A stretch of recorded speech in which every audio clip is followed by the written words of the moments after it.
It's recording. Okay. Hi. I'm Ben, and I'm here with Joffrey, and today, this is episode 93 of Grandma's Room Podcast. Oh, we're getting so close to 100. Yeah, I know. I can feel it in my balls. You know that tingling in your balls, big metal butterflies? Testicular cancer.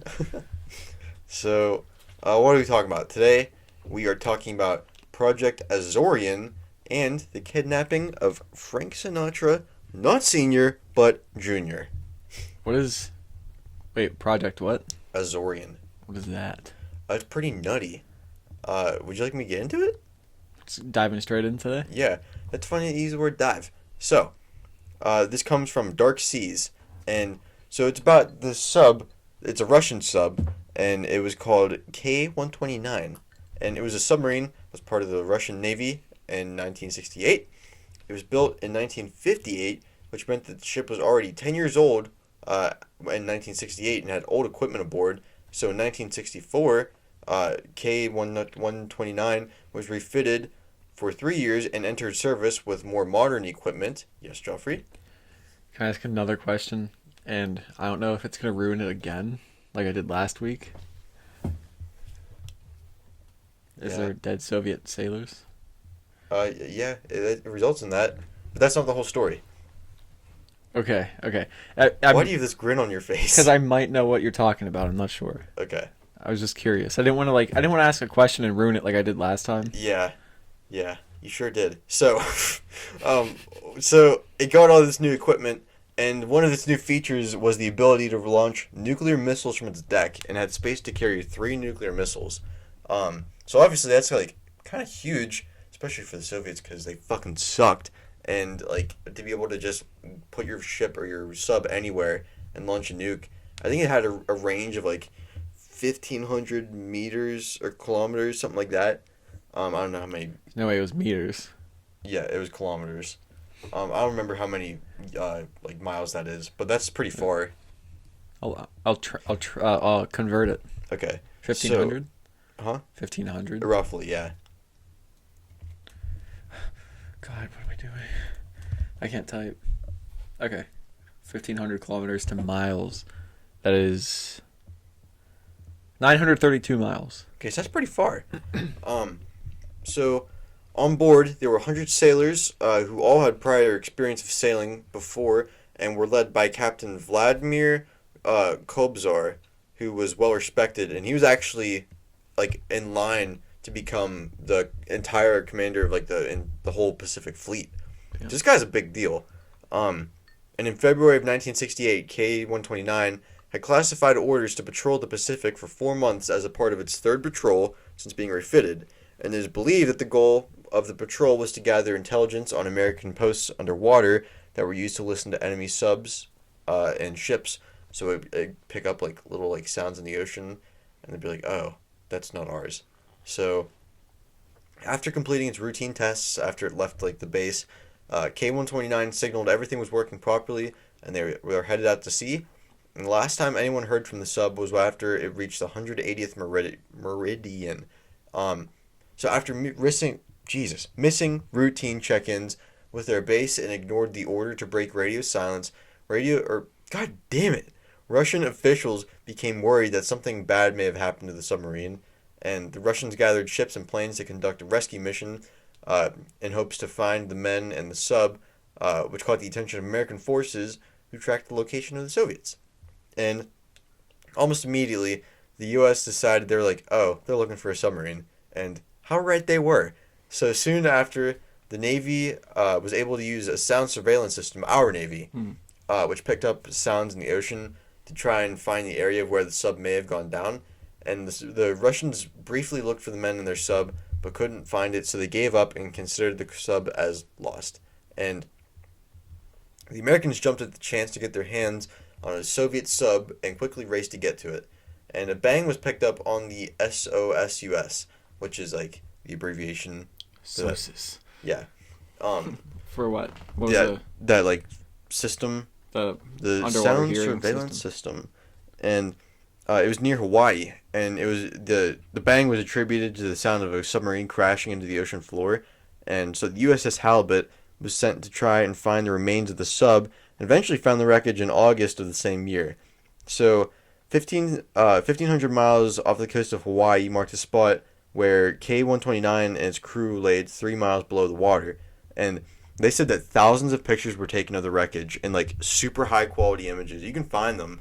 It's like for 1968, it's crazy how like clear the pictures are. They're in black and white. K-129. Yeah. Like it's in black and white, but the pictures are super clear.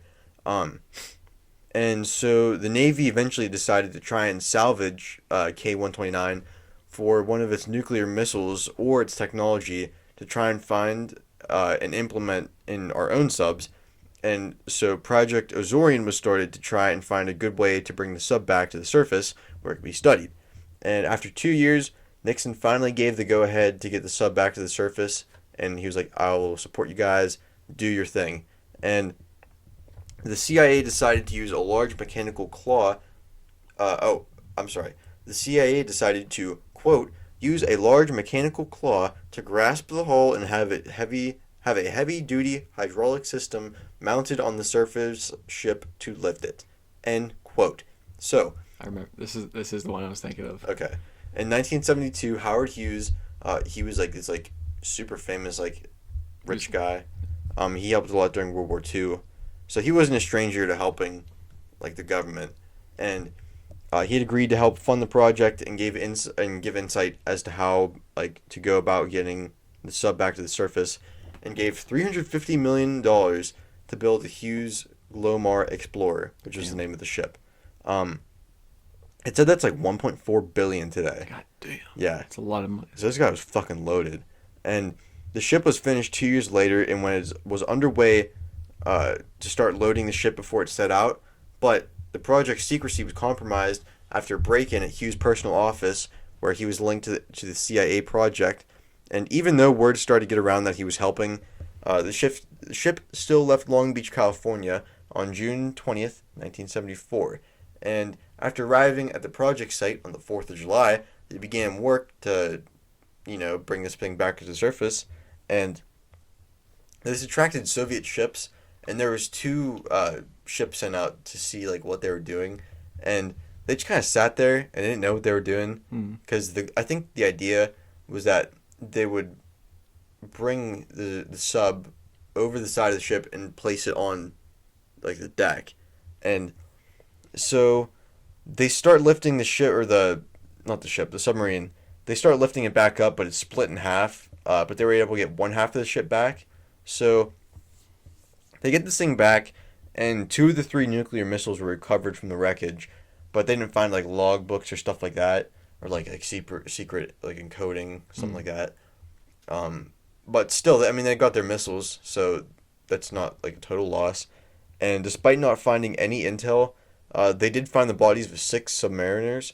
Like, I thought that was kind of weird, because like salt water, that like eats the bones and skin and all that kind of stuff. Like animals will eat that too. So I'm surprised they found any bodies, let alone 6. But I guess if it's like secluded enough, like sharks and stuff might not get in there. But what do I know? It's super deep too. Yeah.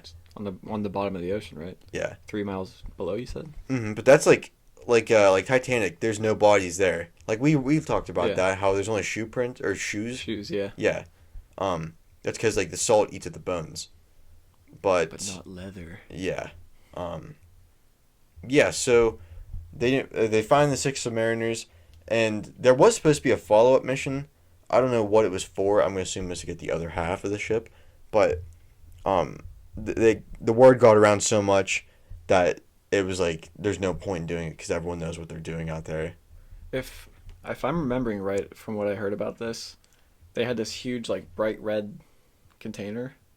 Did you have any of that? Huh. And they put the bodies in it and like gave them a burial at sea. Oh yeah, I actually talk about that. Yeah. Oh shit, I'm sorry. No, you're fine.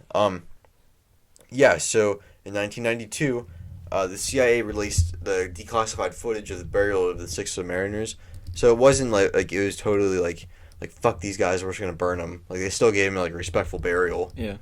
Why they would bring 6? I guess you can't help if you bring 6 bodies if they're in the wreckage.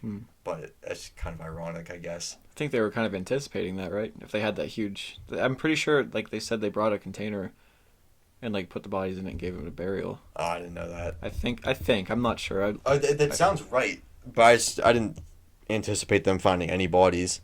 I guess it probably takes a long time for that to happen, though. I have no idea. I'm no science man. Yeah, I'm not a scienceman. Yeah, so like people like ask like why did the sub sink? One common reason is the lack of the third missile. People say that it must have been launching a missile, which is like pretty crazy because that would have no doubt started World War III. Didn't they hear it implode? Like that's how they knew something happened. Like they heard like the crunch underwater, like from that through that sound hearing system that they had. Well, I think that was how they found where the ship, where it fell. Yeah, where it wrecked. Okay. It didn't say anything about hearing the missile because there's no like, aside from that, like there's not like solid evidence, and also like the stuff there's still the not declassified. There's still classified information on both like Russia and the U.S.'s account. So like it's not like we totally know what happened. I'm sure someone might know, but yeah. So like the missing missile, people were like, oh, they launched it, but something happened and the ship sank, or the submarine, which that's not impossible to think. Yeah, I don't know if this is the same one that I'm thinking of. I'm pretty sure it is. Yeah, it is. But like I think what I heard, and this was a while ago, it was like a Cold War podcast I was listening to. They said through that, like some fire or something happened and like blew a hole in the side of the thing, and like the pressure was so great when it started to sink that they heard like the crunch of the hull like imploding. They said everybody like died instantly from how fast it imploded. And, like that's how they could find like because they heard it go like because it was pretty loud if something implodes like that. Yeah. I don't know. I mean, I'm sure that could have been the same thing because that red box, that's the same. They showed video of it. Yeah.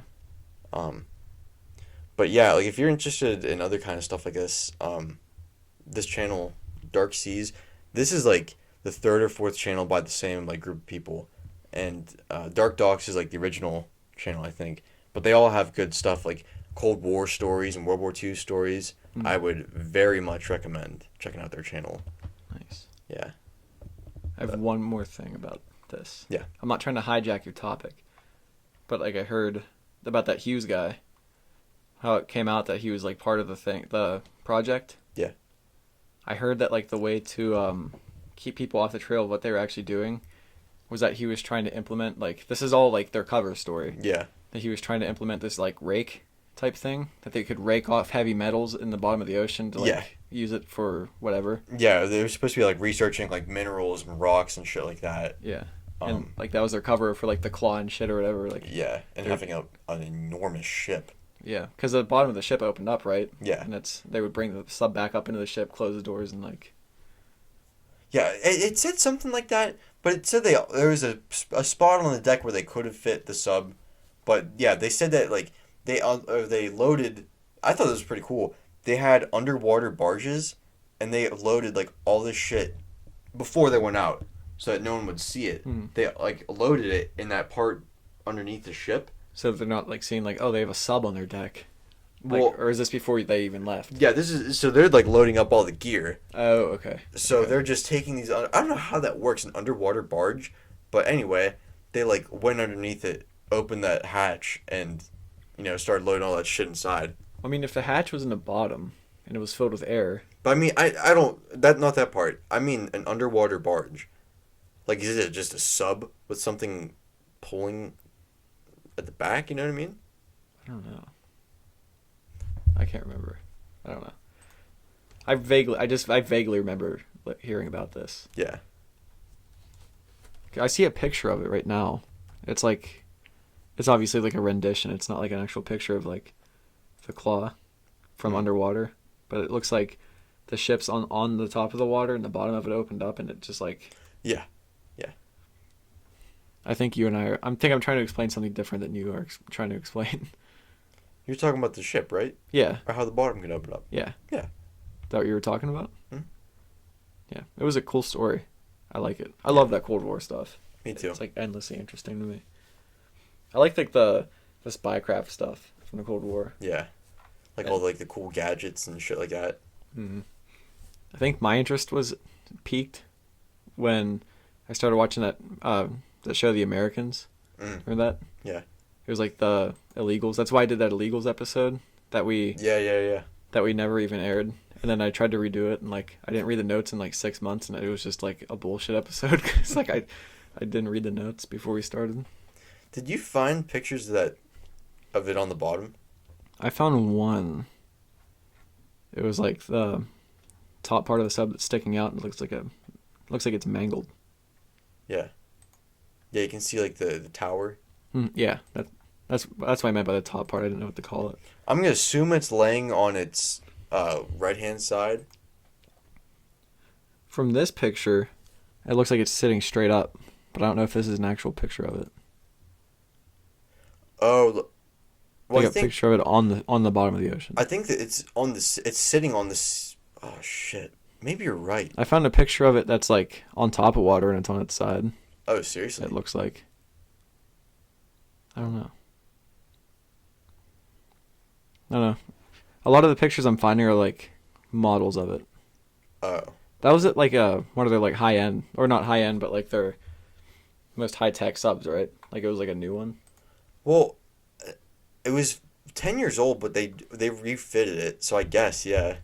Was this the one that like that they were about to launch the Soviets, and they like had all the bad omens of like, hey, we probably shouldn't launch this, but like they're like it's a superstition, and then it like blew up. No, that was a different one. I'm actually for my project, like for my physics project, our final, I'm doing mine on nuclear Russian subs that were like totally bad and just failed in every way, and that was one of them. Like insanely flawed designs. Yeah, this is I'm not talking about this. This isn't Yeah. the same ship or the same sub, but yeah, I know which one you're talking about.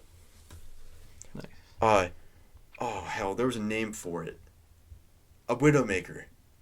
They called it Widowmaker before it even left, like before it was even launched. 'Cause Shit it kept killed going so many wrong, right? people. Yeah. I heard like welds were like compromised and stuff, and they had to keep fixing them. Well, there's people fucking trapped it like in the welds. People died in the building of it, right? That seems like a common thing, because like I heard that during the building of the Queen Mary, you know the Queen Mary. Yeah. That's the one that like got hit by a German sub, right? No. Or no, the Queen Mary's the one that's still docked. That was like a hotel, right? Yes, yeah.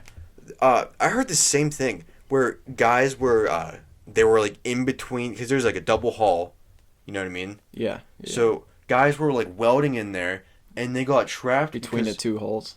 Yeah, because someone fucking welded them in. God. Can you imagine that?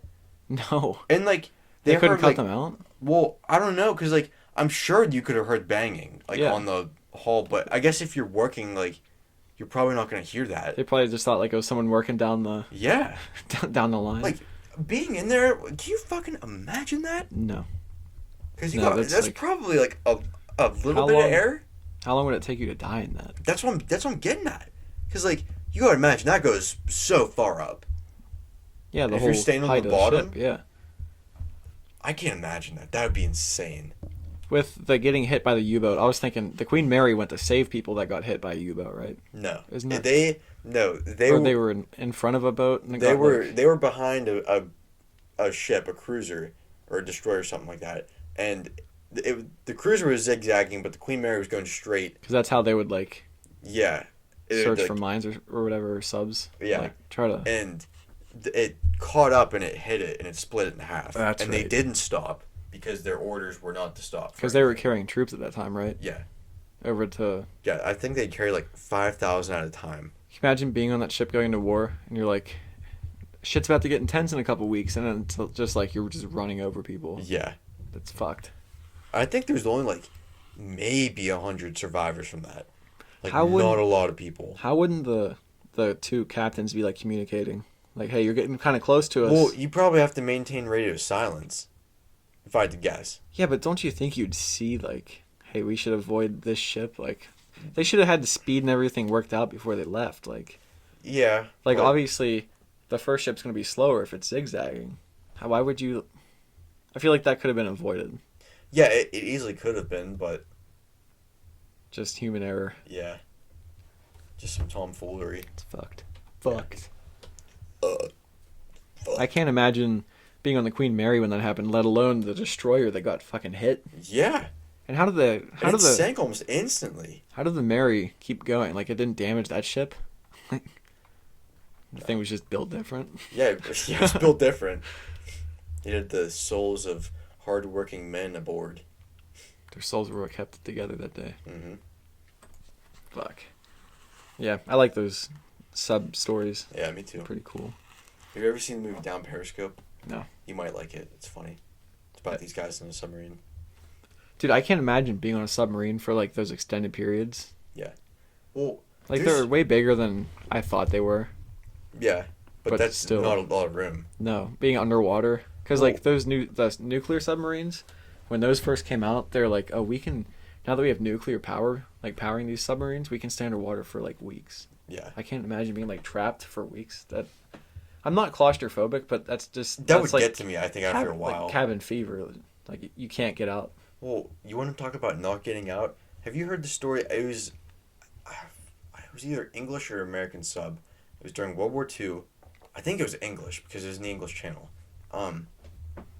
So these guys, they were in a sub, and I think like Germans hit them, and they sunk to the bottom of the ocean, and they were alive, and so, or it might not have been in the English Channel, but yeah, so they sank, and they're just sitting on the ocean floor. They know they're down there, and like they can't surface because there's people like gunning for them, and so they're just all down there waiting to die. And so 13 guys, they went to the front. There's only one exit, and they went to the front of the submarine, opened the hatch, and then all 13 of them, like, well, I guess not all 13. I think there's like 10 or 9 guys who made it alive to the top. Holy shit. Yeah, they swam the whole way from the ocean floor to the surface. Did we talk about this before? We might have, but I don't think I talked about it. I don't think we talked about it on the podcast. As a topic. But yeah, there's like 9 guys who made it to the top, and then like 4 guys died on the way out. And they're wearing life vests too, so they had that going for them. But still, float up. Yeah, but still, that's like, how far down was it? How deep's the English Channel? That's the thing. I don't think it's the English Channel. I think I'm getting that confused with another story. Still, being at the bottom. Yeah, even that's the pressure. insane. Imagine like your ears. Like fuck. Yeah, like that's what some of the guys died from because it was just so much pressure. And isn't that how you get the bends too? If you surface way too fast, you get like all fucked up. Like I'm sure you some do. gas in your blood, like it's all fucked up and like can kill you. I mean that easily could happen. I don't remember what exactly the bends are. Well, that's are. probably like why. Like, if you ever seen like someone dive like in the ocean, they have like a rope that they just crawl down, and you have to be pretty slow about it. In the ocean, they crawl down a rope. Yeah, like, so you like. I don't know. Like, are they in the diver suits? Is that what you're, like the old school diver suits? No, I mean they might have been, but I can't remember what ship it was, but I saw someone diving, and there was like a rope, and there must be like an anchor or a weight at the bottom of it, and they like have you ever been to the Science Center? Years ago. Okay, you know how they have that rocket thing, and it shows you what it's like to like be on the outside of a spaceship or something? No. Okay. I barely remember anything from that place. Well, they have a rope, and you just keep climbing, and it's kind of like that, except you just hold onto the rope and just pull yourself down until you get to wherever you're going. It's really creepy. Yeah, I remember it was on. Oh shit! It was this ship, or it was a TV show about this ship. It was like the Republic, and there was like a bunch of like, it was like the $1 billion wreck or something like that, and it was rumored to have gone down with like a shit ton of gold, and these people were looking for it, and I remember them doing that to get to the ship because it wasn't that far down, if I remember correctly. I don't remember. I don't think I've ever seen it. Was that just like an explosion outside? I think it's fireworks. It's a weird day to be setting off fireworks. I don't know. Huh. Yeah, I like that story, dude. Yeah. That K 129. 129. I like it. You want to hear a kidnapping story? I do. So, uh, this is the story of the kidnapping of Frank Sinatra Jr. I thought you'd like this. Mm-hmm. So, the year is 1963. It's 2 weeks after President John F. Kennedy was assassinated. Something so strange that only happens once in a blue moon occurred. A very beloved man had his son snatched and held for ransom by a couple strangers in the night. What? Are you just fucking working in songs to this No. the whole time? No. So, Frank Sinatra Jr., 19 years old at the time, he had been followed from city to city, possibly Chicago or New York. For Fuck weeks. He was you. followed from city to city for weeks by his 23-year-old former classmates, Barry Keenan and Joe Amzler. So, they were looking to make an assload of money, and they were about to do something stupid. Their plan... What? Why are you looking at me like that? What? Keep going. What? It's so stupid. What? God damn it, now I've said stupid. What? You don't like the word stupid? Just keep going. So, their plan was to simply kidnap Sinatra Jr. and hold him for ransom for a ton of money. You know, like the MO of a lot of kidnappers. So, at the time, Sinatra Jr. was starting his music career, and on December 8th, 1963, Jr. was performing at Harrah's Club Lodge in Lake Tahoe, which was just on the border of California and Nevada. Some could say NCR territory. About 9 o'clock that night, Jr. and his friend were maxing, relaxing, all cool in his dressing room when they heard a knock on the door. So, Barry Keenan, one of the kidnappers, was pretending to deliver a package to Sinatra Jr., and when they opened the door, be like, "Hey, this is weird. I wasn't expecting a package." Keenan and Amzler quickly tied up Sinatra's friend, blindfolded Frank Jr., and snuck him out of the building into their car. So, one can only imagine how exhilarating this must have been. It probably made them feel so young. Next page. Later, after they were caught, they told the authorities that they considered kidnapping Bob Hope's son, but they thought it would be too un-American. Of Sinatra's son, they said, given Frank Sr.'s history, it wouldn't be morally wrong to make him suffer for a few hours. I'm guessing they meant with mob. His mob connections. Yeah. So minutes after they kidnapped Sinatra, Sinatra Jr.'s friend said, "Watch what happens." Now, and he broke free and told the why are you giving me this look? So he told the police what had happened. The police actually set up roadblocks really quickly after it happened, because obviously he's a high value person. They're like, we need to get this guy back now. One of the biggest stars in Hollywood's kid. People everywhere loved Sinatra. Hell, he's fucking named after him. People still love Sinatra. Yeah. I like Sinatra. Yeah, me too. I don't say I love him because I never held him in my arms, but so you never loved him tender. No, I didn't. So the police set up roadblocks really quickly, and they actually stopped the kidnapper's car while they had Sinatra in the car. I don't know if he was in the trunk or what, but they smooth talked their way out of it, and they drove to their hideout in a suburb because they were stopping everybody, looking at cars and stuff. I guess probably the Fourth Amendment, you can't just search everyone's car. Yeah. So they talked their way out of it. They went to their hideout in a suburb of Los Angeles to begin the second part of their plan. Phase 2. So, just 40 minutes after he was taken, the FBI, out of their Reno headquarters, was brought onto the case. Agents quickly met with good old Frank Sinatra Jr. in Reno and Jr.'s mother, who was in Bel Air, California. Wait, met with Frank Sinatra Jr.? What did I say? Oh, they met with Senior. Okay. And Junior's mother. Sinatra was in Reno. His mom was in Bel Air. I don't know if they were together or if they were just Frank was out performing or whatever. So, from the start, the FBI assumed that the motive was money. So they told Sinatra that that he should wait for the demand, however much money, pay it, and after that the FBI could track the money, find the kidnappers, get him his money back and his son. Mm. So, the kidnappers did make their demand, but the best is yet to come.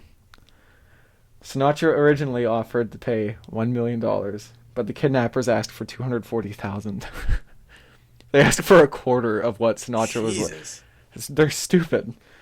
So, the evening after Jr. was taken, a third conspirator, John Irwin, called Sinatra Jr. and he told him that he was to wait for the kidnappers' instructions. Called Sinatra Jr.? I keep saying Jr. I meant Senior. I have Senior written. I don't know why I keep saying Jr. They called Sinatra Sr. and was like, the kidnappers are going to make their demands, wait, and follow the demands. You'll get your son back. So, on December 10th, he called Sinatra and demanded the $240,000.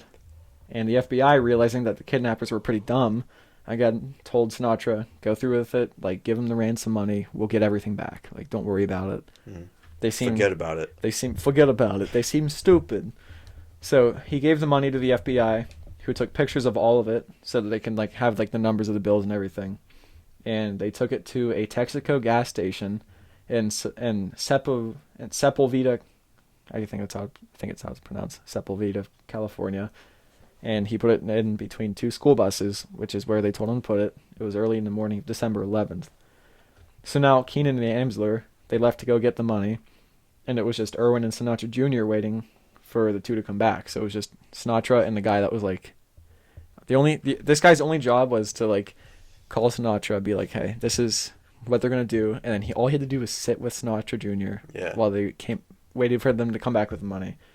So while the two were together, Irwin started to get cold feet. He started to get nervous. So he just so before the two of them got back with the money, he was just like, Sinatra, just go. Just walk out, go. Be gone from me. So stupid.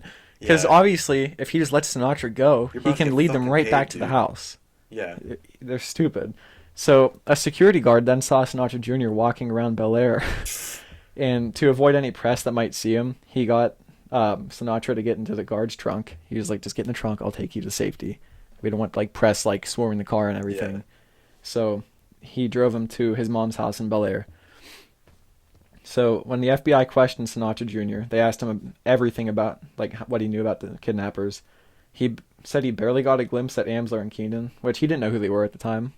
He was just like, the two guys that took me, I barely got a look at them because they had him blindfolded. So he said he also had only heard Irwin's voice, so he must have like blindfolded him and like told him like go out this far or whatever and like take the blindfold off or like drop him off somewhere. But still, like how far away did he drive him? I don't really know. It couldn't have been far, because Bel Air is like a suburb of Los Angeles, I'm pretty sure. Yeah. So I'm guessing that they were pretty close. So, yeah, he only heard Irwin's voice, and that's all. So, what? I don't think that's a Frank Sinatra song. It is. So soon the FBI were able to find clues to the house where Sinatra was held in Canoga Park, and once they got there, they were able to gather even more evidence. They knew that this was the house he was being kept in. So what the FBI was finding was also being told pretty much live, like through the press. So the trio of kidnappers saw that the authorities were on a fast track to finding out who they were. Ain't that a kick in the head? That's okay. Come on, that's Dean Martin. I know. I put that in there to fuck with you. So Irwin, being the nervous Nelly, silly goose that he was, he broke and confessed to his brother what he'd done, and his brother immediately called the FBI office in San Diego. His brother was like, I want any part of this. I'm turning you in. So after Irwin was caught, which was just a couple hours later, Keenan and Amzler, they were also arrested, and almost all of their ransom money was recovered. Almost? Yeah, I guess I don't know if they spent some already or what, but it wasn't all the money. Yeah. It was most of it. So once they were in court, the defense tried to argue that Sinatra Jr. had planned the whole thing himself as a publicity stunt. But the FBI, in their investigation, they found a letter in a safety deposit box that Keenan had, and it had a whole letter confessing, like, we're planning to do this. This is what we're going to do. Why the fuck would you write that down on paper? Yeah. That's like Googling how to rob a bank and then robbing a bank. It's so, these guys were so dumb. So in the end of it all three of them were convicted. So Keenan, he was sentenced to life plus 75 years in prison. Fuck. For what he did. But after serving 4.5 years, he was released on grounds that during the crime he was legally insane. So he actually later became a successful real estate developer. He actually became a pretty successful guy. Joe Amzler, he was released. I think they all got. Sorry, can I interrupt? What? Can you imagine having the fucking story like, oh yeah, my realtor kidnapped Frank Sinatra Jr. Like that would be nuts. I was wondering if he used that as Yeah. part of his brand. Yeah. Like I know how to work a deal. Trust me. I got caught 2 days later. Yeah. So Joey Amzler, the other kidnapper, he was released within 5 years. I couldn't find Sid Keenan was 4.5, but like it was kind of more vague on Amzler. He started working as a stunt double and a bodyguard for Ryan O'Neal in the movies The Thief Who Came to Dinner and What's Up, Doc? And there's some more. The what? The Thief Who Came Blood. Came Blood, God. So then he went on to construction work later, and then he became a handyman on a ranch in California, and then he moved to Virginia. And I couldn't find anything on Irwin. Are any of these guys still alive? I don't know. Because I know Frank Sinatra Jr. is alive. Or no, he He died. like He a few died. years ago. I don't know how long ago it was. I saw, like, when I was researching what happened to them afterwards, I found out, I just saw, like, a headline when I was scrolling through that he, like, Frank Sinatra Jr. dead at whatever. Yeah. I don't know what year it was. And on Irwin, I couldn't find anything, so I don't know if he stayed in prison. I doubt, like, the minor role that he played compared to the other two, I doubt that Yeah. he stayed in prison, but Yeah. I couldn't find anything on him after prison or whatever, so, yeah, that's it. That's all I have. Did That's you pretty like, interesting. do you like the song references? I did.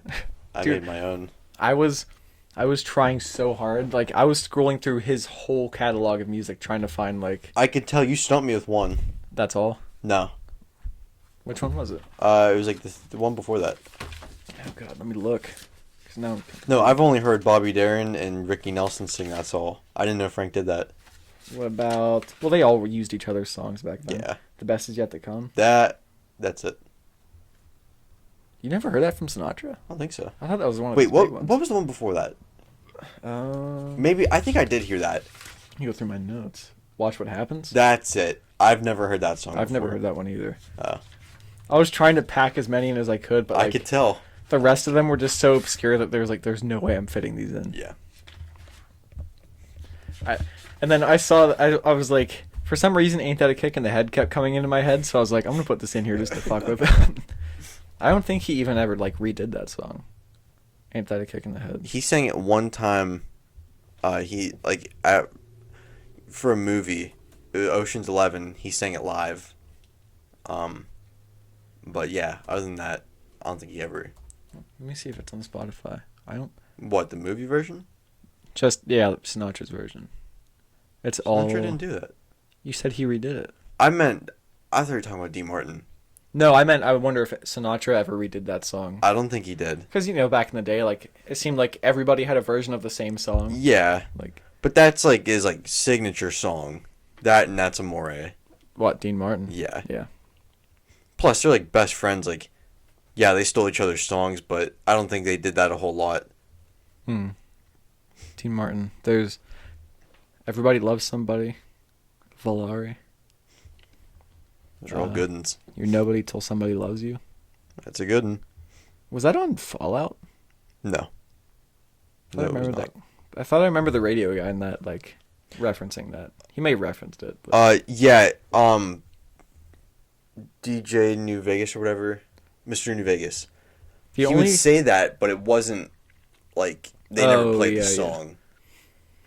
I don't know why on that game, what always stuck out to me when he was talking. I don't know why. I don't know if it was the reason, like the way he said it, but I always thought it was like stupid when he was like promoting that, like it was like an in-game business that you can go to, and he was like the Silver Rush. You know who that is, right? No. Wayne Newton. Oh, it was like named after Wayne Newton. Yeah, Who is Wayne Newton? I have no idea who that is.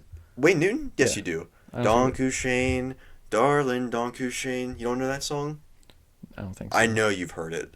You ever seen Ferris Bueller's Day Off? I watched it, like, it was on in the background once. Well, the song he sings in the parade, that's Wayne Newton. When I was thought he young. sang the Beatles. He did. He sang the Wayne Newton song and then the Beatles. Uh, Well, anyway, he was this like star actor, like back in his heyday. oh, he was an actor. Or singer. But, oh. He might have been in movies. But he like always performs in Las Vegas, so he got the name Mr. Las Vegas. It's like all those old Italian guys. They had like residencies in New Vegas. Yeah. Or not New Vegas, Las Vegas. Yeah. I had Fallout on my mind. Yeah, so they asked him to be Mr. New Vegas.